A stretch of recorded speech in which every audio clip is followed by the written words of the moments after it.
Hello, and welcome back to Infidelity Tales Lab. We're grateful for each view and comment. Tell us, from which country or city are you watching today? We enjoy connecting with our global audience. Now, let's dive into today's story. Chapter 1. The Architect's Pride. Vincent Thorne stood at the panoramic window of his award-winning high-rise design, watching Seattle's skyline glisten in the morning light.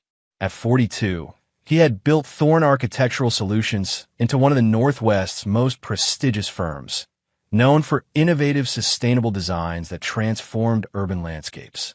The son of a construction worker and a nurse, Vincent had clawed his way through architecture school on scholarships and night jobs.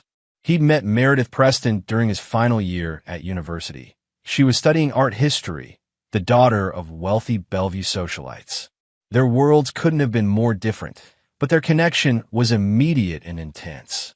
Mr. Thorne, his assistant Renee, appeared at his office door. The Osaka investors are waiting in the conference room.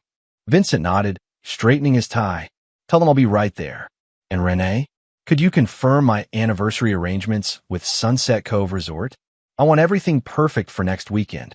10 years of marriage to Meredith deserve celebration.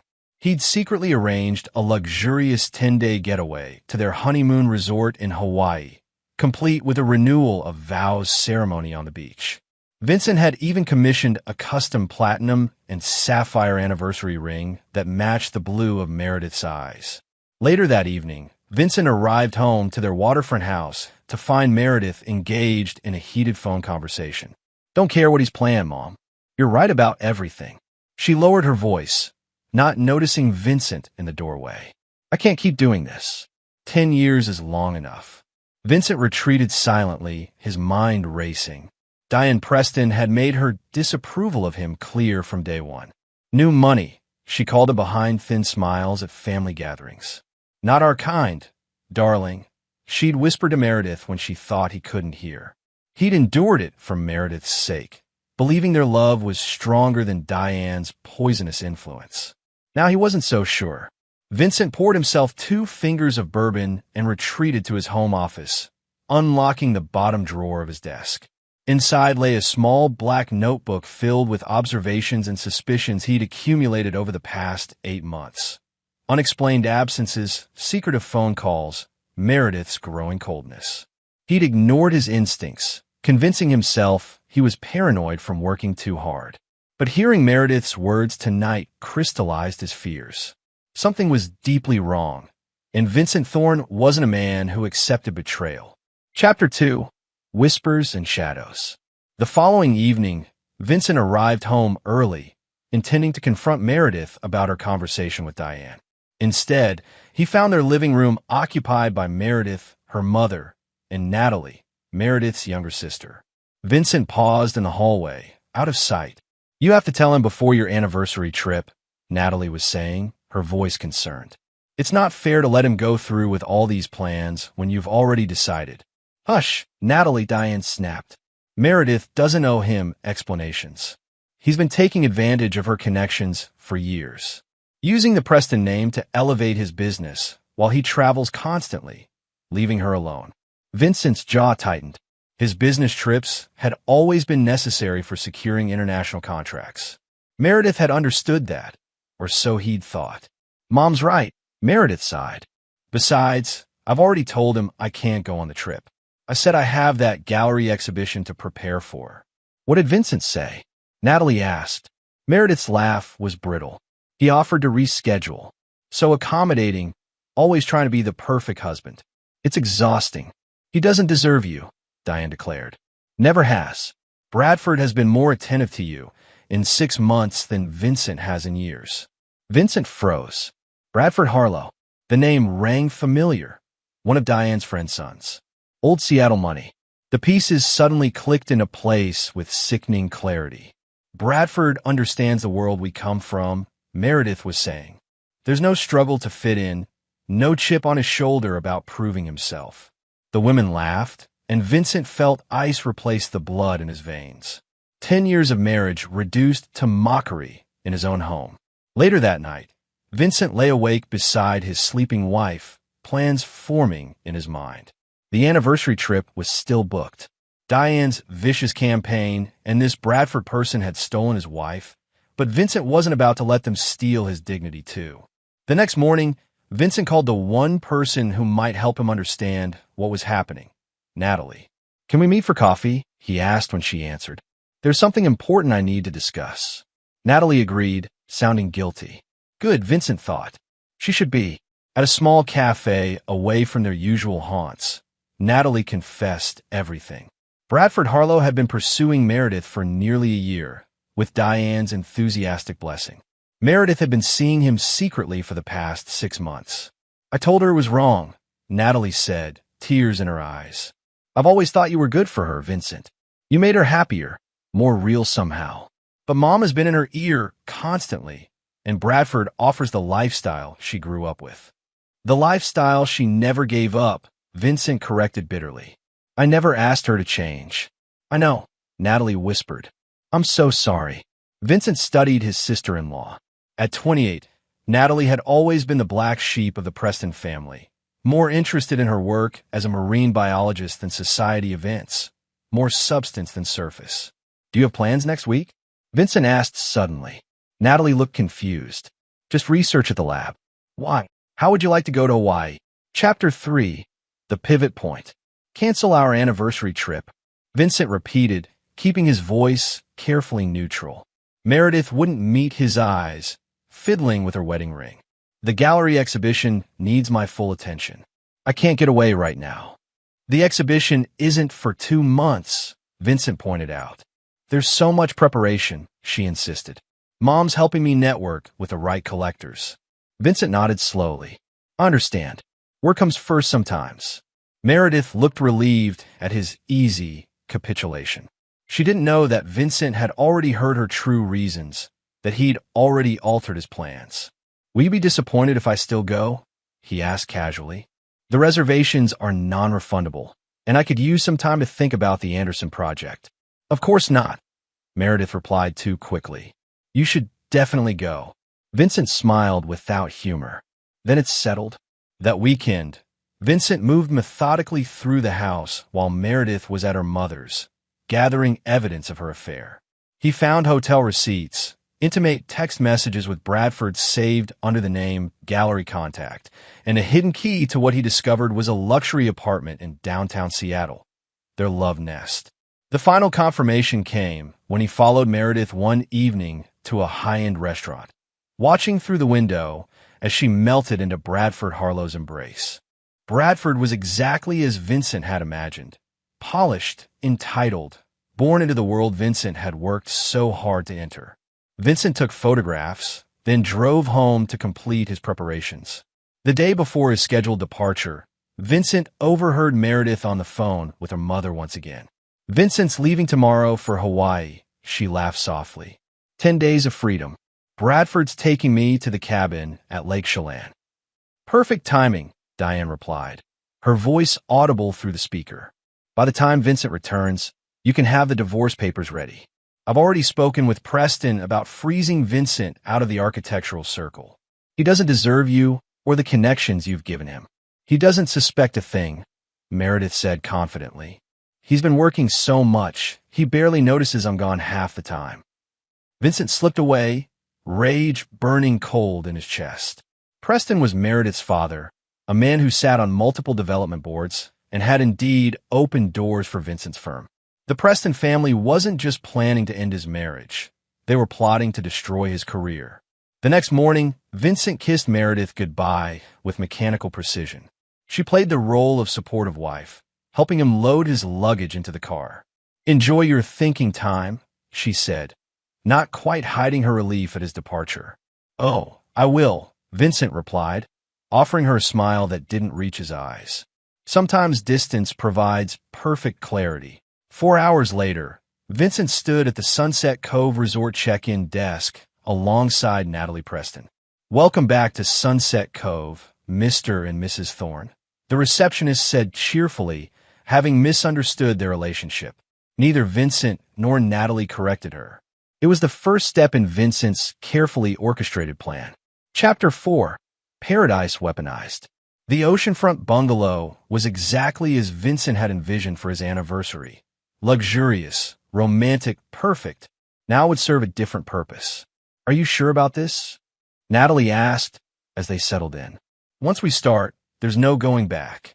Vincent looked at his sister-in-law, appreciation in his eyes. Despite being a Preston, Natalie had integrity that her family lacked. When she learned the full extent of Meredith and Bradford's affair and Diane's manipulations, she'd been genuinely disgusted. Meredith and your mother destroyed what should have been sacred, Vincent said quietly. They're not just ending my marriage, they're trying to end my career. Everything I've built. Natalie nodded solemnly. Bradford's no better. He's always taken whatever he wanted, regardless of who it hurt. As evening fell, they executed the first stage of Vincent's plan. On the bungalow's picturesque deck, backlit by the sunset, Natalie took a selfie with Vincent, their faces close together, glasses of champagne in hand. Ready? Vincent asked, pulling up Meredith's contact. Do it, Natalie confirmed. Vincent sent the photo with a simple caption, "First night in paradise. Wish you were here." Then they waited. Within minutes, Vincent's phone buzzed with Meredith's response. Looks beautiful. Glad you're enjoying yourself. Her casual response confirmed she hadn't recognized her own sister in the deliberately shadowed photo. Perfect. Now we wait, Vincent said. By tomorrow, she'll have figured out who you are, and the panic will start. Over dinner, Natalie revealed more about Bradford Harlow's history, his string of affairs with married women, his reputation for discarding them once the challenge was gone. He pursued my best friend from college 3 years ago, Natalie explained. Her husband found out, forgave her, and Bradford immediately lost interest. It's the deception he enjoys, not the relationship. And Meredith knows this? Vincent asked incredulously. Mama's convinced her that Bradford's different with her, Natalie sighed. That she's special. The next morning, they enacted phase 2. Vincent took a photo of Natalie walking on the beach in a wide-brimmed hat. Her face obscured, but her distinctive Preston posture unmistakable to anyone who knew her. This time, he sent it to both Meredith and Diane. Morning beach walk with delightful company.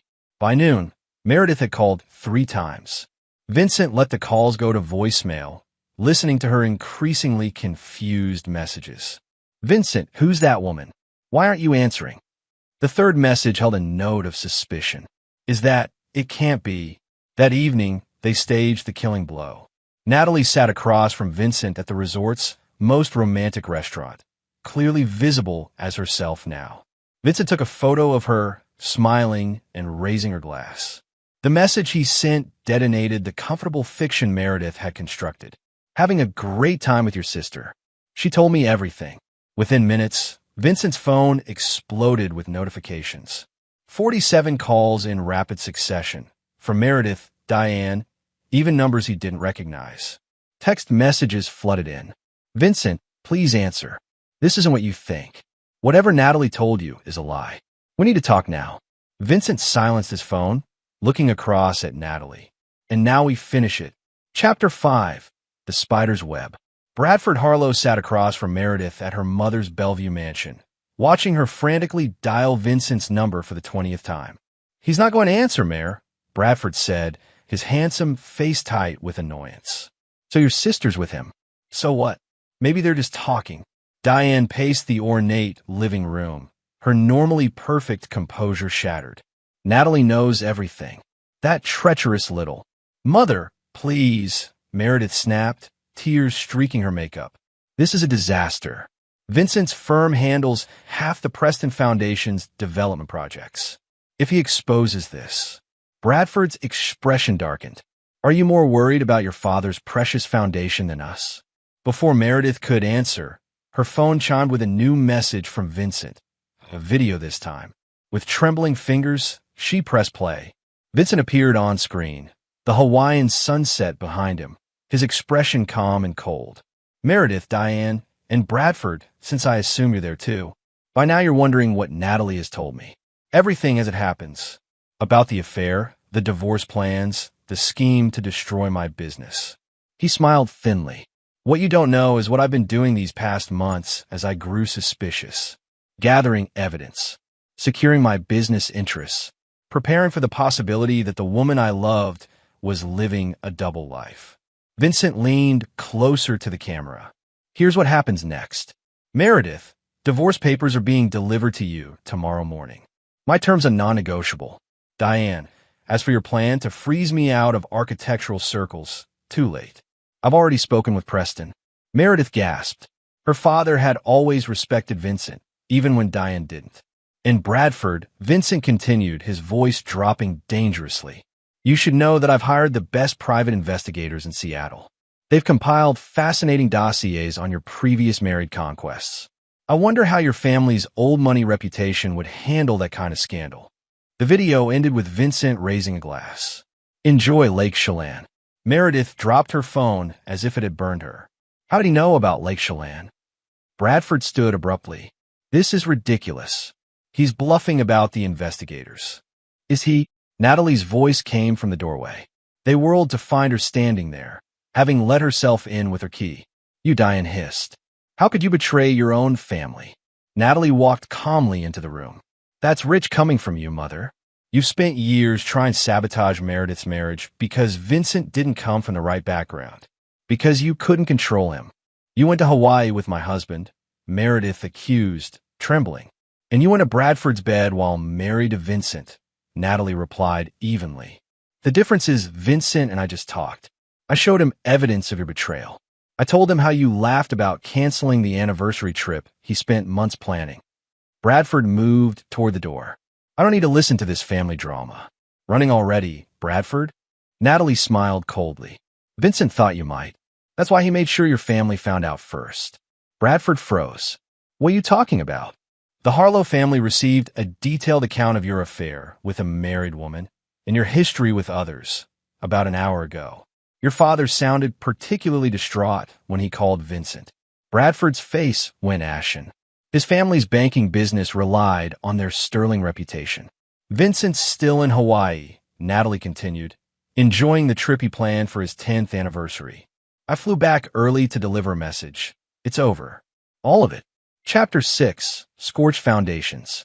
Vincent returned to Seattle 10 days later to find his world fundamentally altered. Word had spread through their social circles about Meredith's affair, Bradford's disgrace, and Diane's machinations. The Preston family name, once Vincent's greatest business asset, had become a liability for those associated with it. Vincent had moved methodically in his absence. His belongings had been removed from their home by a professional service. Divorce papers had been filed with terms that left Meredith the house, but little else, justified by her infidelity, which Vincent had thoroughly documented. Most crucially, he had leveraged his reputation for integrity and innovation to secure his firm standing. Preston Thorne, Meredith's father, had always recognized Vincent's talent. When presented with evidence of his wife and daughter's betrayal, he had made the pragmatic choice to publicly support Vincent, even as his personal relationship with Meredith fractured. Vincent stepped into his office on Monday morning to find Renee waiting with updates. Mr. Preston called again, she said. He wants to confirm your involvement in the waterfront revitalization project. Vincent nodded. Tell him I'll review the proposal. And Mrs. Thorne, Renee hesitated. Ms. Preston has called 17 times since Friday. Former Mrs. Thorne, Vincent corrected coldly. Any messages from her lawyer can go to mine. Personal calls are to be blocked. Later that day, Vincent sat across from Leo Hargrove, his oldest friend and the head of security for Thorne Architectural Solutions. Bradford Harlow has left Seattle, Leo reported. His family shipped him off to their London office. Damage control. Vincent nodded, unsurprised. And the Prestons? Diane's gone uncharacteristically quiet. Preston himself has publicly backed your continued involvement in their projects. Smart business move on his part. Your reputation is stronger than ever after the sympathetic piece in the Business Journal. Vincent hadn't orchestrated the article, but he hadn't corrected its portrayal of him as the wronged husband who maintained professionalism throughout a personal crisis. And Meredith? Vincent asked, his voice carefully neutral. Leo hesitated. She's been trying to salvage her standing at the gallery. Without her mother's influence, it's not going well. The exhibition's been postponed. A knock at the door interrupted them. Natalie Preston entered, looking professional in a research foundation blazer.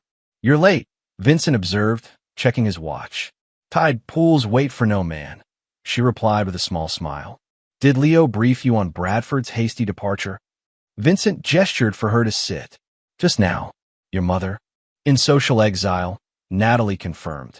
Dad's furious with her, not just for the affair encouragement, but for nearly compromising his business relationships.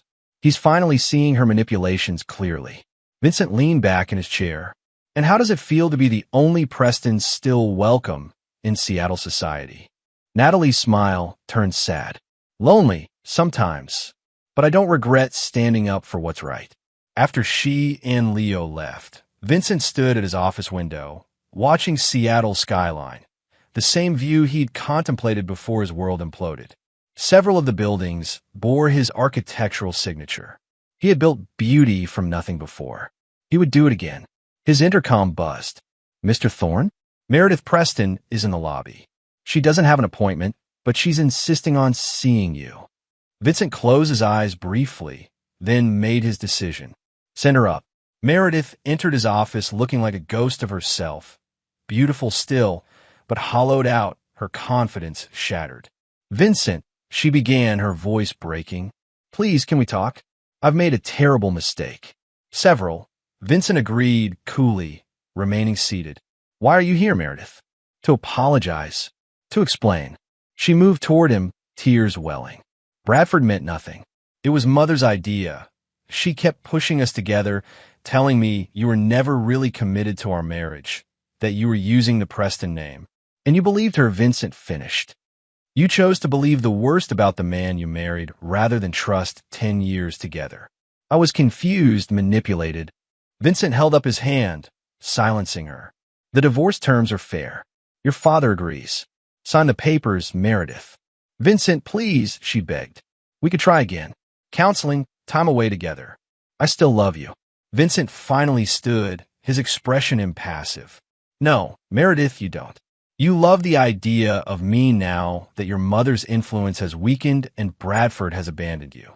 You love that I'm suddenly the man everyone respects while your family name is tarnished. That's not love. What can I do? She whispered brokenly.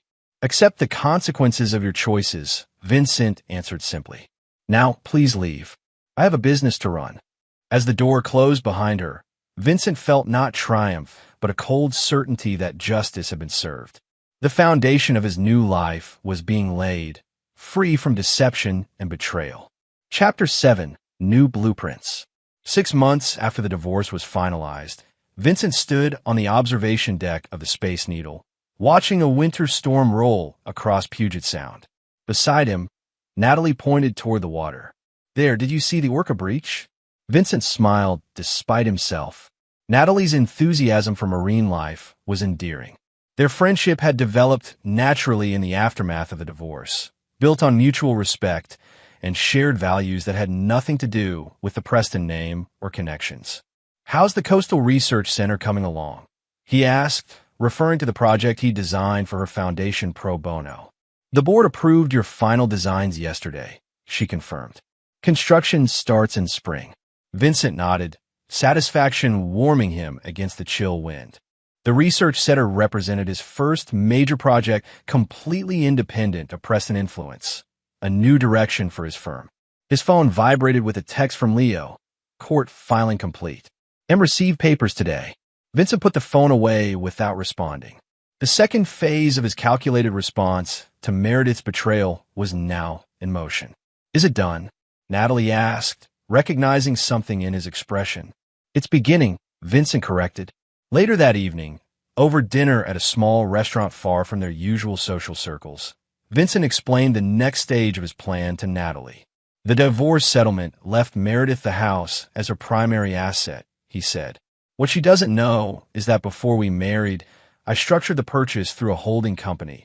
My name isn't on any documents. The holding company has now filed for possession due to missed payments. Natalie's eyes widened. But Meredith hasn't missed any payments. The payments were being automatically deducted from an account I established, Vincent explained. That account was closed last month when the divorce was finalized. Meredith never bothered to check the financial arrangements. She assumed her name on the deed meant ownership. She'll be evicted? Eventually, Vincent confirmed. After legal proceedings drag on long enough to deplete the remaining settlement funds she received, Natalie studied him carefully. You've thought of everything. When someone shows you who they truly are, proper response requires attention to detail, Vincent replied evenly. And Diane? Natalie asked. My mother isn't one to surrender influence easily. Vincent's smile didn't reach his eyes. Diane's social reconstruction project is already failing. The charity board's seats she cherished have mysteriously become unavailable for renewal. The social calendar she once dominated now features events to which she's conspicuously not invited. You didn't. I didn't have to, Vincent said. Seattle society values loyalty and discretion. Once word spread about how Diane encouraged her daughter's infidelity, doors began closing naturally.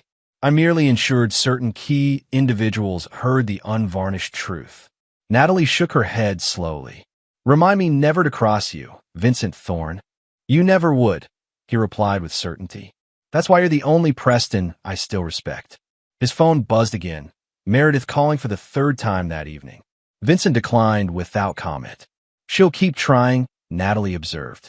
Yes, Vincent agreed, until she finally accepts that some damage can't be repaired. Chapter 8. Structural Collapse. Mr. Thorne? Renee appeared at his office door, looking uncomfortable. Bradford Harlow is here. He doesn't have an appointment, but he's quite insistent. Vincent raised an eyebrow, surprised. Bradford had returned to Seattle despite the social and professional damage he'd suffered. Interesting. Send him in, Vincent decided, and stay on the intercom line. Bradford entered with an attempt at his former confidence, but the strain of the past year showed in his face. The London exile had not been kind to him. Vincent, he began without preamble. This has to stop. What exactly needs to stop, Bradford? Vincent asked mildly, remaining seated. The blacklisting. The rumors. My family's bank has lost clients because of whispers about my indiscretions. Vincent gestured to the chair across from his desk. Sit down, Bradford. Let's talk like civilized men. Bradford remained standing. I've apologized to Meredith. I've stayed away from her, as you demanded. What more do you want? I haven't demanded anything of you, Vincent pointed out. Your family sent you away, not me. As for clients leaving your bank, perhaps they simply found better service elsewhere. Bullshit, Bradford snapped. 3 major development companies withdrew their accounts last month alone. All 3 are working with your firm on current projects. Vincent shrugged. Business relationships evolve based on trust. Your family's bank appears to have a trust deficit at the moment. Bradford leaned over the desk, his composure cracking. My father is blaming me for everything. My return to Seattle was supposed to prove I could restore a reputation, but doors keep closing. I know you're behind it. You give me too much credit, Vincent said coolly. I'm an architect, not a conspiracy theorist. You've turned Meredith into a social pariah, Bradford continued desperately. She's lost everything, her gallery connections, her standing, even her house. Meredith made choices, Vincent corrected. Those choices had consequences. That's how the world works for those of us who weren't born into privilege, Bradford. We learned early. Bradford straightened, a dangerous gleam entering his eyes. I could hurt you, you know. There are things from your past, before you became the great Vincent Thorne. Vincent stood slowly, his expression hardening. Be very careful with your next words. Something in Vincent's tone made Bradford step back. The mask of civilized conversation dropped entirely. You've systematically destroyed everything, Bradford said quietly. Meredith's life. My family's standing. Even Diane Preston has been exiled from the social circles she once ruled. I've done nothing but allow the truth to come to light, Vincent replied. The destruction was already contained within the lies you all constructed. I simply stopped supporting the facade. Bradford moved toward the door, then turned back. Meredith still loves you, you know, despite everything. No, Vincent said with finality. Meredith loves security and social standing. She's discovered those are difficult to maintain without either her mother's influence or my support. That's not love, Bradford. That's dependency. After Bradford left, Vincent called Leo. Harlow just paid me a visit, he said without greeting. He made vague threats about my past. Find out what he's digging for and shut it down. Already on it, Leo replied. His investigator approached Carson about your early days in the business. Carson called me immediately. Vincent nodded, unsurprised by his friend's efficiency. And Meredith? The house situation. Final eviction notice delivered yesterday. She's moving back in with her parents temporarily. The news should have brought satisfaction, but Vincent felt only cold certainty that justice was being served. He'd given 10 years of his life to a woman who had been planning to discard him once he'd served his purpose. The Preston family had accepted his architectural genius while secretly believing he would never truly belong. The reckoning was merely proportional to the betrayal. That evening, Vincent received a call from Preston Thorne himself, the first direct contact since the divorce. Vincent, the older man, began awkwardly. I hope you're well. What can I do for you, Preston? Vincent asked, maintaining professional distance. It's about Meredith, Preston admitted. She's not coping well with recent events. The house, her social standing, everything collapsing at once. Diane and I are concerned. I understand your concern as her father, Vincent replied carefully. But Meredith's well-being is no longer my responsibility.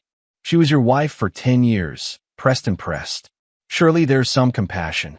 Was there compassion when she and Diane plotted to destroy my business? Vincent interrupted coolly. When they laughed about canceling our anniversary trip, when Bradford was selected as my replacement before I even knew my marriage was ending. Preston's silence confirmed he understood the magnitude of what his wife and daughter had done. I don't wish Meredith harm, Vincent continued more softly. But I won't protect her from the consequences of her actions either. And Diane? Preston asked quietly. Diane made her opinion of me clear from the beginning, Vincent said. She's finally experiencing what it's like when that contempt is returned. After ending the call, Vincent poured himself a bourbon and stood at his apartment window. The Thorne Tower, his most acclaimed design, stood illuminated against the night sky.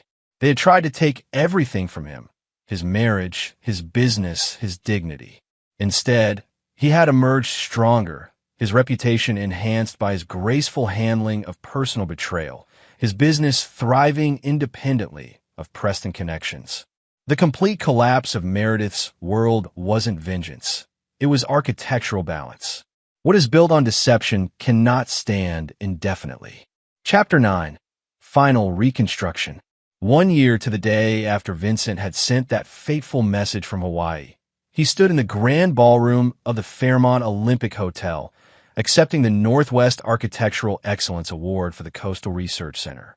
The irony wasn't lost on him. This was the same ballroom where he and Meredith had celebrated their wedding reception a decade earlier. The research center represented everything his new life stood for. Innovation unbound by tradition, purpose over pretension, substance over social standing. That Natalie's foundation had commissioned it made the victory sweeter. Proof that genuine integrity could survive even within the Preston sphere of influence. As the applause died down, Vincent spotted a familiar figure slipping into the ballroom. Meredith stood near the entrance, thinner than he remembered, watching him with an expression of mingled pride and sorrow. Vincent handed the award to Natalie, who had presented it. Your sister's here, he murmured. Natalie glanced toward the door. Do you want me to ask security to remove her? Vincent considered it, then shook his head. No need. This is a public event. Later, as the celebration continued, Vincent was not surprised when Meredith approached him during a quiet moment. She wore a simple black dress, a far cry from the designer gowns that had once been her standard attire. Congratulations, she said softly. The research center is beautiful. Classic Vincent Thorne, functional yet breathtaking. Vincent nodded acknowledgement. Thank you for coming. I had to see it, Meredith said, her eyes searching his. Your moment of triumph. After everything. It's just an award, Vincent replied evenly. No, she disagreed. It's vindication. You've proven everyone wrong. My mother, Bradford, even me. You didn't need the Preston name to succeed. You never did. Vincent studied the woman he had once loved beyond reason.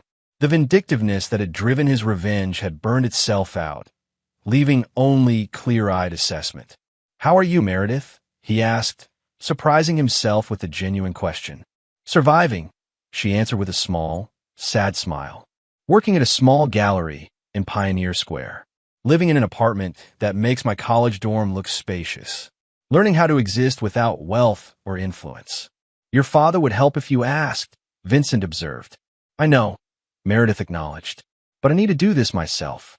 To understand what you built from nothing, the part of you I never truly appreciated." Vincent felt the last hard knot of anger loosen slightly. Not forgiveness, never that, but perhaps the beginning of indifference. "Dad told me what you said to him," Meredith continued. "About not wishing me harm, but not protecting me from consequences either. It was fair, more than fair, considering what I did." "Why are you really here, Meredith?" Vincent asked directly. She took a deep breath. "To tell you that you won. Completely. Bradford left Seattle permanently after your last encounter. Mother's social rehabilitation efforts have failed entirely. And I understand now what I threw away. It's not about winning," Vincent corrected. "It's about justice. Balance. Is there any path back?" Meredith asked, her voice barely audible. "Not to marriage, I know that's gone forever, but to some kind of peace between us." Vincent considered her question carefully. "Peace requires acceptance, Meredith. I've accepted what happened and moved forward. Have you truly accepted your role in it, or are you simply adapting to the consequences?" Before she could answer, Natalie appeared at Vincent's side.